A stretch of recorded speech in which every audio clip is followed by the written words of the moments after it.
Nous allons maintenant travailler les fractions, les nombres décimaux ainsi que les pourcentages. Donc, le but, c'est de convertir 9 huitièmes en décimales et en pourcentage. Donc, 9 huitièmes, vous voyez que c'est une fraction impropre, donc le numérateur est plus grand que le dénominateur, donc on dépasse assurément 1. Si on enlève 8 du 9, on a au moins un entier. Donc, on va en avoir 1 et 1 huitième. Ça veut dire qu'on a 1 plus 1 huitième. 1, ça fait 1. Il nous reste à savoir 1 huitième nous donne quoi?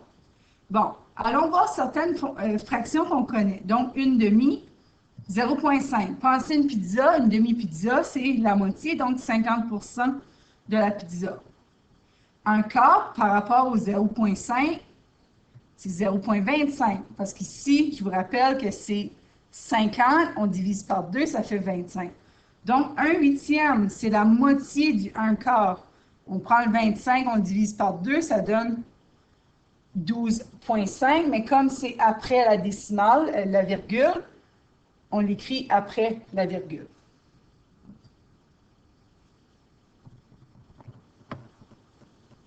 Maintenant que nous avons le 9 huitième en décimale, on va le mettre en pourcentage. Pour ce faire, on va bouger la virgule vers la droite de 2 espaces, qui va donner 112,5%. Une autre façon de le voir, le 1 ici se situe au niveau des dixièmes. Ici, il se situe, le 2, au niveau des centièmes. Donc, ici, on a 112,5%. C'est une autre façon de le voir.